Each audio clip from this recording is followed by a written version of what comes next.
Video like जरूर कर लीजिए और ऐसे वीडियो लगातार फ्री में पाने के लिए चैनल को तुरंत सब्सक्राइब कर लीजिए और बेल आइकन को जरूर टैप कर लीजिए ताकि आगे भी सारे वीडियो आपको मिलते रहे। यूट्यूब में फॉलो करते हैं तो प्लीज ये वाला फ्री टेलीग्राम चैनल जरूर ज्वाइन कर लीजिएगा। सारे नोटिफिकेशन सारे अपडेट यहीं पे आते हैं, ध्यान रखिए। Hello friends, welcome back to our YouTube channel UPPSC best online coaching. Friends, आज की इस क्लास में हम लोग साइंस के टॉप 500 क्वेश्चन के एक और क्लास को आगे बढ़ाएंगे। तो फ्रेंड्स, इस क्लास में हम लोग प्रश्न संख्या 91 से आगे के प्रश्नों का डिस्कशन करेंगे। इससे पहले की क्लास में हम लोगों ने 90 क्वेश्चन तक देख रखा है। अगर आपने नहीं देखा है तो आप प्ले लिस्ट में जाकर जरूर देखेगा। फ्रेंड्स, प्रश्न संख्या 91 यहाँ पर दिया है, इनमें से कौन सा एक समतल दर्पण द्वारा निर्मित छवियों के गुण हैं। देखिए यहाँ पर 4 पॉइंट दिए गए। इन 4 पॉइंट्स में से कुछ पॉइंट्स ऐसे हैं जो प्लेन मिरर के द्वारा बनाए गए इमेज की प्रॉपर्टी होती है। इसी प्रश्न का इंग्लिश स्वरूप यहाँ पर दिया है, which of these are qualities of images formed by a plane mirror. अगर एक प्लेन मिरर है वो इमेज बनाता है तो उसमें कौन कौन सी प्रॉपर्टीज होती है। पहली प्रॉपर्टी दिया कि वास्तविक मतलब रियल होता है। आगे दिया वस्तु के समान आकृति, same size as the object. Erect मतलब यहाँ पर लंबवत होता है, सीधा होता है। और लास्ट में दिया लेटरली इन्वर्टेड मतलब उल्टा होता है। देखिए, जब कभी भी प्लेन मिरर के द्वारा इमेज बनाया जाता है तो उसकी क्वालिटी क्या क्या होती है। सबसे पहले कि वस्तु के समान आकार का होता है, बिल्कुल सही दिया है। इसके बाद दिया इरेक्ट मतलब लंबवत, ये भी सही है। लेकिन एक चीज ध्यान दीजिएगा, यहाँ पर जो वास्तविक दिया है तो वास्तविक इमेज जितनी भी होती है, आप फिजिक्स में पढ़ेंगे या फिर साइंस समझ लीजिए कि साइंस में पढ़ेंगे, जितने भी इमेज इमेजिनरी होते हैं मतलब जो काल्पनिक होते हैं, इमेजिनरी इमेजेस जितनी होती हैं सब इरेक्टेड होती है, मतलब इस प्रकार सीधा होती है। जैसे वस्तु होगा वैसे इमेज होगा। लेकिन जो रियल इमेजेस होती है, जो वास्तविक होती है, ये हमेशा इन्वर्टेड होती है। अगर ऑब्जेक्ट आपका ऐसे रखा गया तो इमेज इस प्रकार से बनेगा। तो देखिए, अगर वस्तु वास्तविक नहीं है मतलब वस्तु वास्तविक नहीं होता है तो ये उल्टा भी नहीं हो सकता। तो ये पहला और चौथा ये गलत हो जाएगा। इस प्रश्न का सही उत्तर होगा विकल्प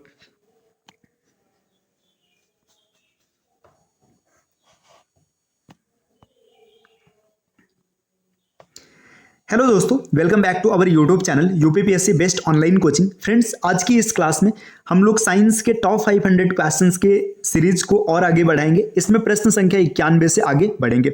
इससे पहले की क्लास में हम लोगों ने 90 तक के क्वेश्चन का डिस्कशन कर रखा है। अगर आपने नहीं देखा है तो आप प्ले लिस्ट में जाकर देख लीजिएगा। चलिए दोस्तों, आगे बढ़ते अपने क्लास की ओर। यहाँ पर पहला प्रश्न दिया, इनमें से कौन सा एक समतल दर्पण द्वारा निर्मित छवियों के गुण है।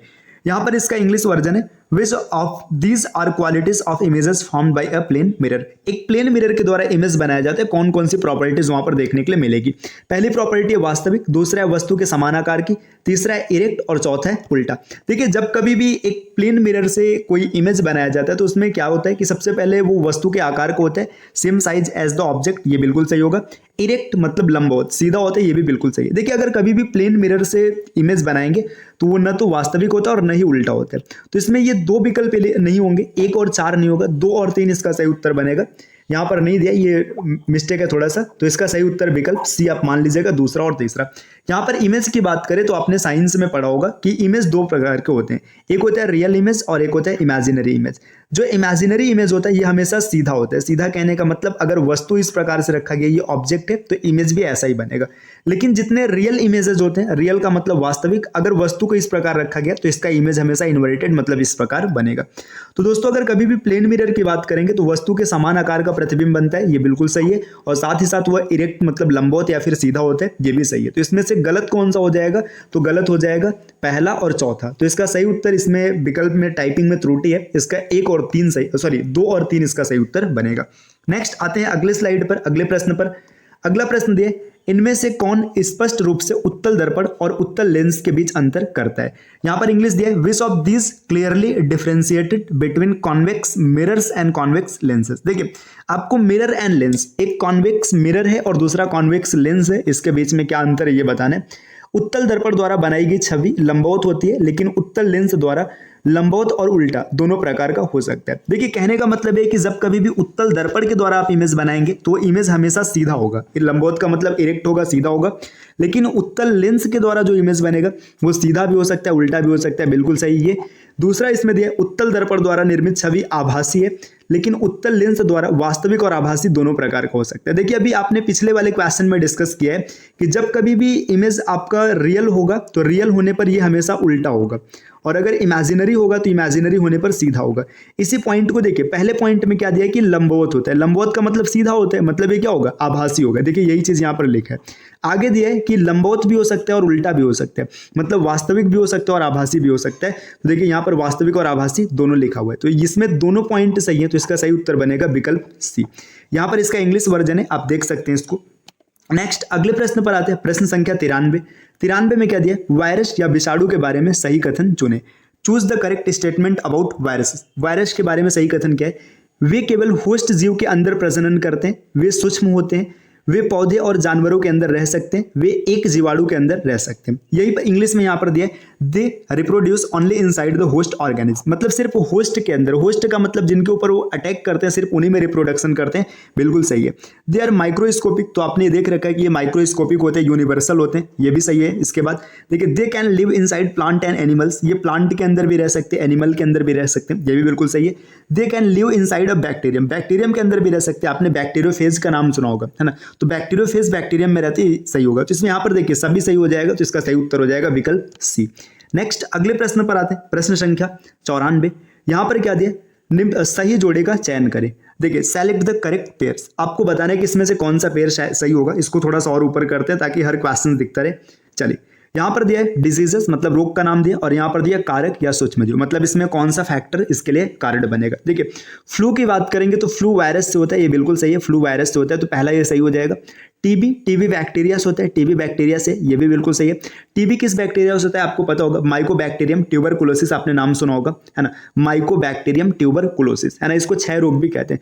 मलेरिया, देखिए मलेरिया बोल रहा है कि जीवाणु से होगा, मलेरिया जीवाणु से नहीं होता है, मलेरिया प्लाज्मोडियम से होता है, आपने नाम सुना होगा प्लाज्मोडियम। प्लाज्मोडियम एक प्रोटोजोअन होता है ना, तो ये भी याद रखिएगा कि मलेरिया किससे होता है, मलेरिया की अगर बात करेंगे तो ये प्लाज्मोडियम से होता है, जो कि एक प्रोटोजोआ होता है, तो ये गलत हो जाएगा। चिकन पॉक्स की बात करेंगे, चिकन पॉक्स वायरस से होता है, ये बिल्कुल सही है। डिसेंट्री दिया, डिसेंट्री का मतलब होता है पेचिस, ये भी प्रोटोजोआ से होता है, सही है बिल्कुल। एंड अमीबा से होता है। टाइफाइड की बात करेंगे तो टाइफाइड बोल रहे हैं वायरस से होगा, जबकि टाइफाइड वायरस से नहीं होता है। टाइफाइड किससे होता है, बैक्टीरिया से होता है। सैल्मोनेला टाइफी या फिर इबरथेला टाइफोसा, आपने नाम जरूर सुना होगा, ठीक। देखिए, ये टाइफाइड किससे होता है, सैल्मोनेला टाइफी या फिर इबरथेला टाइफोसा। तो दोस्तों इसका सही उत्तर क्या हो जाएगा, अगर इसके सही उत्तर की बात करेंगे, देखिए पहला, दूसरा और इसके बाद चौथा और पांचवा, तो इसका विकल्प 20 प्रश्न का बिल्कुल सही उत्तर बनेगा। आते हैं दोस्तों अगले स्लाइड पर, अगले क्वेश्चन पर। अगला क्वेश्चन क्या दिया, निम्न किस अनुप्रयोग में सूक्ष्म जीवों की भूमिका देखी जा सकती है। अब यहां पर दिया है, in which of these applications role of micro organism can be seen. Micro organism जो होते हैं, सूक्ष्म जीव होते हैं, उनका रोल कहां पर देखा जा सकता है।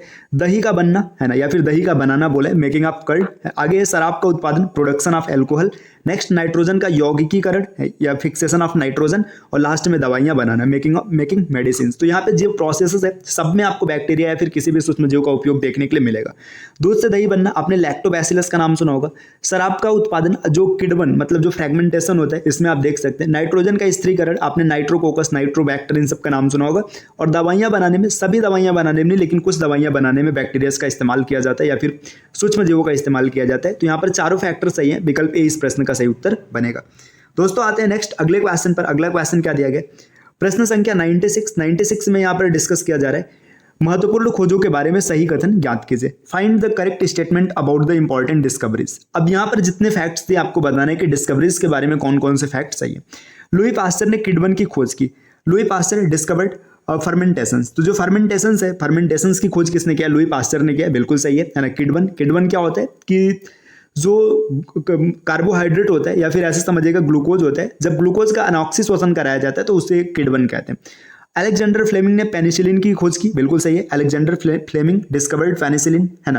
देखिए पेनिसिलिन की खोज है, ये अलेक्जेंडर फ्लेमिंग ने एक कवक से किया था, है ना। आपने पेनिसिलियम नोटेटम का नाम सुना होगा या पेनिसिलियम क्राइसोजेनम, है ना, तो इसकी खोज इन्होंने किया था। आगे बढ़ते हैं, एडवर्ड जेनर ने चेचक के टीके की खोज किया था, ये भी बिल्कुल सही। Edward Jenner discovered vaccine of smallpox, ये भी फैक्ट सही है। रॉबर्ट कोच ने एंथ्रेक्स बीमारी के लिए जिम्मेदार बैक्टीरिया की खोज की, है ना।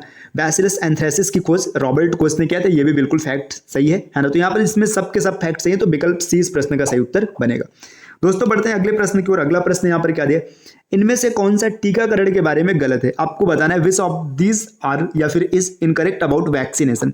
वैक्सीनेशन के बारे में कौन सा फैक्ट गलत है। यह स्वस्थ शरीर में मृत या कमजोर रोगाणुओं को डालकर उनके विरुद्ध रोग प्रतिरोधक क्षमता बनाने के सिद्धांत पर काम करता है, ताकि शरीर उपयुक्त एंटीबॉडी का उत्पादन करके हमलावर बैक्टीरिया से लड़ सके और उन्हें निष्क्रिय कर सके या मार सके।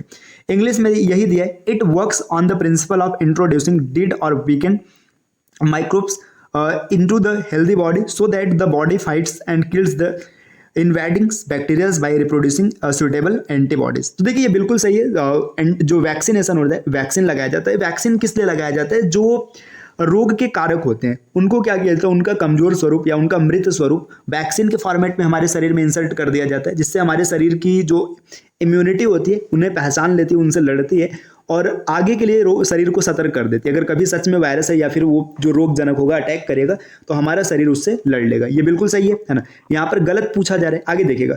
हैजा, तपेदिक, चेचक और हेपेटाइटिस जैसे कई बीमारियों को टीकाकरण से रोका जा सकता है। ये भी बिल्कुल सही है ना। तो यहाँ पर देखिए दोनों फैक्ट सही है। आपसे पूछा जा रहा है कि कौन सा गलत है, तो गलत कोई नहीं है, तो इसका सही उत्तर हो जाएगा विकल्प डी। बढ़ते हैं नेक्स्ट अगले स्लाइड, अगले प्रश्न पर। अगला स्लाइड, अगला प्रश्न है ना। यहाँ पर क्या दिया, निम्नलिखित कथनों पर विचार करें। आपको इसमें बताना है कि कौन कौन से कथन सही है या फिर गलत है। सही पूछा है, देखिए रोगाणुओं के कारण हैजा, सामान्य सर्दी, चिकन पॉक्स और तपेदिक जैसे रोग हो सकते हैं। देखिए pathogens can cause diseases like cholera, common cold, chicken pox and tuberculosis. बिल्कुल सही है ना।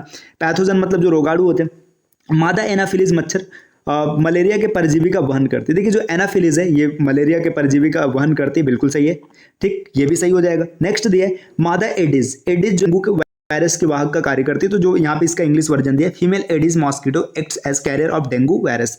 ये भी बिल्कुल सही, क्योंकि जो एडिस है ये डेंगू के वाहक का कार्य करती है, एनाफिलीज मलेरिया के वाहक का कार्य करती है और इसके बाद यहाँ पर ये रोगाणुओं से हो सकता है। तो इसमें तीनों सही हो जाएगा, इसका सही उत्तर विकल्प सी बनेगा। चलिए दोस्तों आते हैं अगले प्रश्न पर। प्रश्न संख्या 99। यहाँ पर क्या दिया, निम्नलिखित कथनों पर विचार कीजिए। देखिए consider the following statements. Statements क्या दिए, खसरा एक विषाणु जनित बीमारी है जो हवा से फैलता है। Measles is a viral disease transmitted by air. बिल्कुल सही है। जो मेजल्स है, खसरा है, ये एक वायरल डिजीज है और ये हवा से ट्रांसमिटेड होता है। नेक्स्ट हिपेटाइटिस पानी से फैलने वाला एक विषाणु जनित रोग है। जो हिपेटाइटिस है, hepatitis is a viral disease transmitted by water. ये भी बिल्कुल सही फैक्ट है। हैजा पानी भोजन के कारण होने वाला एक जीवाणु जनित रोग है। देखिए हैजा जो है ना, हैजा किससे होता है? यहाँ पे देखिए हैजा को कॉलरा कहते हैं। आपको कमेंट करके बताना है कि हैजा किस बैक्टीरिया के कारण होता है, ठीक। यहाँ पे इंग्लिश में दिया है cholera is a bacterial diseases caused by water और फूड। ये भी बिल्कुल सही। देखिए एक क्वेश्चन कई बार ऐसा भी बनता है कि प्राय अगर किसी क्षेत्र में बाढ़ आता है तो बाढ़ आने के बाद प्राय कौन सा रोग फैलता है, तो वहाँ पर हैजा रोग फैलता है। क्यों फैलता है? क्योंकि वहाँ का जल और भोजन एकदम से दूषित हो जाता है। क्योंकि देखिए ऐसे समझिएगा ना, बाढ़ आने पर क्या होता है कि जो नीचे का मतलब सीवेज है या फिर ऐसे समझिए जो सीवर पाइप है या फिर जो जितने भी शौचालय टैंक है उनका जो वाटर लेवल होता है और जो पीने का पानी होता है उनका वाटर लेवल सब एक में मिक्स होने लगता है, सब एक में मिक्स हो जाता है, बराबर हो जाते हैं, तो जल और भोजन एकदम दूषित हो जाता है जिसके कारण ये फैलता है। तो इसमें भी आप देखेंगे तीनों सही हो जाएगा। चलिए आते हैं प्रश्न संख्या 100 पर। 100वां प्रश्न क्या दिया है, देखिए आपको दिया है इन कूटों में से पौधों में होने वाले रोगों को सही ढंग से, मतलब इन कूटों में से पौधों में होने वाला रोगों को सही ढंग से समझाता है। मतलब कौन सा सही ढंग से समझाता है आपको ये बताना है। Which of this correctly explains diseases these plant diseases. अब आपको बताना है कि कौन सा प्लांट डिजीजेस के बारे में बिल्कुल सही समझाता है। गेहूं का कीट रोग एक कवक रोग है। जो गेहूं का रस्ट है, देखिए rust of wheat is a fungal disease, ये बिल्कुल सही है। आगे दिया भिंडी, मतलब ओकरा का पीला सिरा मोजैक बैक्टीरिया के कारण होता है। देखिए यहाँ पे जो मोजैक है, मोजैक बैक्टीरिया नहीं होता है, मोजैक वायरस होता है। तो यहाँ पे बैक्टीरिया लिखा है, गलत हो जाएगा, है ना। इसमें सिर्फ और सिर्फ एक सही होगा। तो दोस्तों ये साइंस की क्लास रही। आज हम लोगों ने कुछ प्रश्नों का डिस्कशन किया। क्लास आपको कैसी लगी दोस्तों कमेंट करके जरूर बताइएगा। चलिए फिर मिलते हैं आपसे अगले क्लास में अगले कॉन्सेप्ट के साथ। तब तक के लिए नमस्कार।